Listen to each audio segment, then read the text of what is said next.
Hi, everyone, and welcome to this session on Spotlight Japan. First of all, I would like to thank the UK House, South by Southwest, and the British Council in Japan for giving us this opportunity to talk a little bit about MUTEC and what is going on in Japan.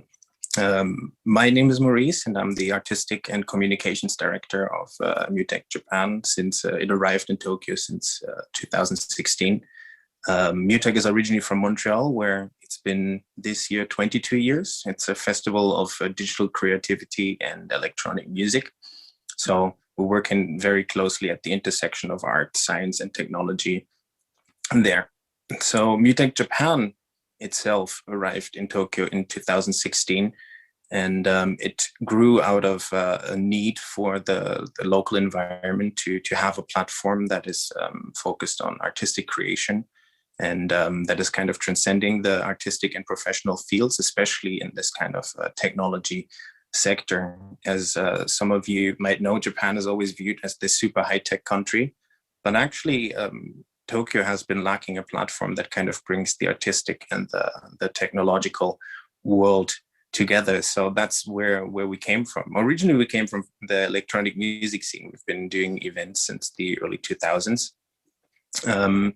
And decided to do this festival because there was this need for creating this space for artistic creation. So we've been doing these efforts since the last 5 years to, I think, great feedback from our audiences, but also from our artistic community that has been growing and that we have been nurturing in those years. So that's kind of the moment that we're at. We've been developing the community. We've been connecting the professional and the artistic scenes closely over the last 5 years.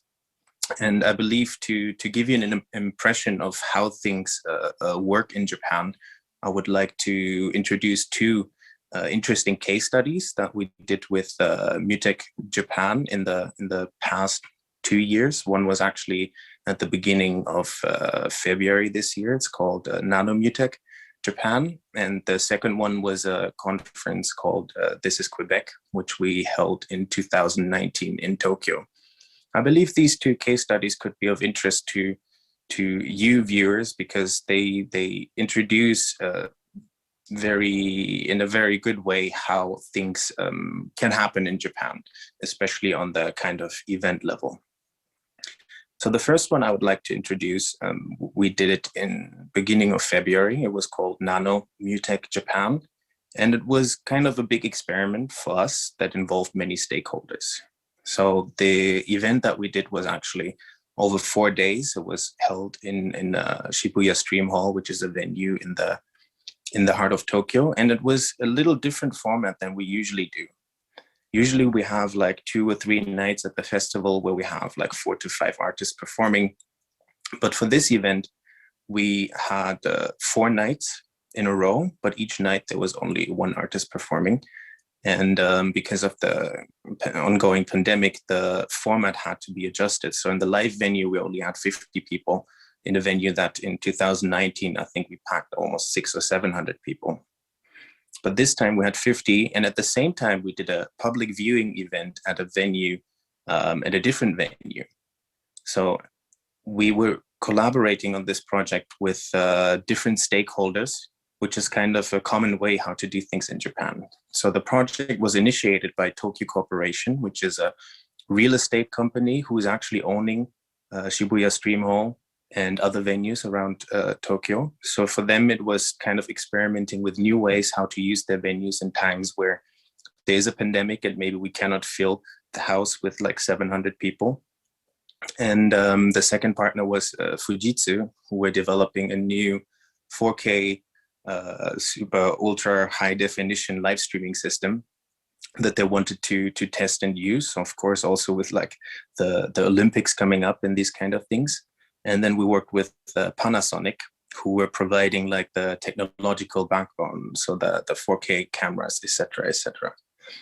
And the whole project was funded by Bunkacho, which is the agency for culture in Japan, who have been investing or like handing out a lot of money to the cultural sector due to the pandemic in order to develop new kinds of business models in this sector. I believe this case study is interesting because it actually shows how um, it's a very common way for these different stakeholders to come together and work on a project where you have the technology companies, the venues, and us as MUTEK Japan as the content providers kind of work together. And what is also interesting is that it's very strongly led by government efforts. I think that's something that differentiates Japan from other places in the world, that the government tends to take a very strong role, not in the sense that they exactly tell us how to do things, but this funding that came was like directed at a very, very specific target. And once this project was developed, it was hard to change that target as well. So it shows how there can be a strong role of the government involved. It's not only in the cultural industries, it's also in other industries. For example, my personal research background is in AI policy. And in AI policy, originally the Japanese government tried to get companies to innovate and kind of let them loose and do their thing and kind of try to move things forward. But that actually didn't work because the Japanese business environment doesn't necessarily work that way, especially when it comes to taking risks and developing new things.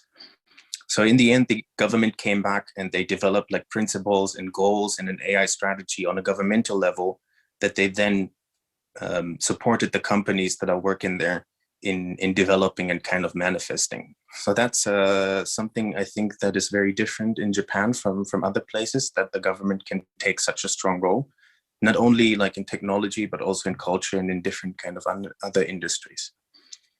So that's one way how things are done in Japan. And that kind of leads into the second one, which is the case study of This is Quebec. So in the first one, we had like MUTEK Japan as the kind of content provider. We provided the artistic content and the production and these kind of things.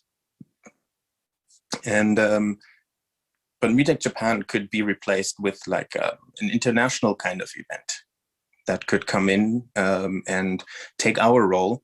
But the important thing that I want to emphasize is here that the role of this consortium of people or of companies or of stakeholders in there is quite essential in Japan. So even if there's like a foreign player that is coming into the country without having a strong partner locally, it's very hard to manifest. And this kind of leads us to the second case study that I would like to introduce, which is called This is Quebec. So This is Quebec was an exhibition and a conference and the showcase of Quebec creative companies that came to Japan and showcase their work in order to foster new kind of connections and showcase their work and create partnerships in order to develop like their Japan business. So MUTEK Japan was in charge of the production and the curation of the project in Japan. And I believe this project is interesting for two reasons. One reason is it gives a good example of how international collaboration in Japan can work. I've seen many companies in the creative industries, but also in my former life as a business consultant that came to Japan and they were kind of with the attitude, we're going to disrupt the market. We don't need any local partners. We're just going to come here and do our thing. And they failed because strong local partners are essential. So what happened at This is Quebec is that XN Quebec, which is an industry association from Quebec, kind of representing these creative industries companies, they got in touch with MUTEK Japan because naturally we had the connection to Montreal due to MUTEK, but we presented like a great local partner they could work with in order to develop their project that knows how to do things locally, and that is quite essential. So that's a good example of how international collaboration can work. And I have to add to that international collaboration, especially if you don't have any connections to Japan before, it takes time to create these partnerships. So sometimes 2-3 years of discussion and foreign players might get discouraged because things might be moving very slow until a decision is made. But once the decision is made, things move very fast. So that's something that is quite interesting. It seems like very undynamic, but as soon as a decision is made, it actually becomes very dynamic. Like things can happen very, very fast. So that's quite interesting and to keep in mind. And the second part that is interesting about this project, of course, is the content itself, because the exhibition and conference, which was actually happening at the same time as MUTEC Japan in kind of order to promote it, the content itself as a form of how to bring like your creative content to Japan was a great way to do that, because we had this exhibition for 2 days. It was kind of an immersive experience where different companies showed the installations, the VR works, and we brought the Japanese buyers into this exhibition in order to kind of explore that. And I think that was a very great case study. The other part was the conference part, where we really tried to create a story, a narrative that brings the two places together. So we had, of course, talks on like technology and case studies and different companies introducing their stuff, but we really tried to create a connection through these conversations that we had there. So that was also a quite interesting case study. And I believe, yes, this is Quebec focused, but I think there's definitely potential for doing similar kind of showcases with different companies, with different countries, with different like players that could be interested in collaborating in this way. So for the future, I think the future, despite the pandemic, looks very bright in Japan. Everyone is quite excited, especially in the creative industries. Everyone is eager to wait until the borders are open. And there's, I think, a lot of dynamic kind of stock right now that people would like to use. There's also funding out there in Japan that can be tapped into. So I think it's quite positive. Once the pandemic is over, we can get things going again. And I would like to leave it at that. Just to say that you can always reach out to MUTEC Japan if you're interested in collaborating, or if you just want to know more about the Japanese market. But yeah, I think I'm out of time, so I would like to keep it at that. Please enjoy the rest of your conference, and thank you very much.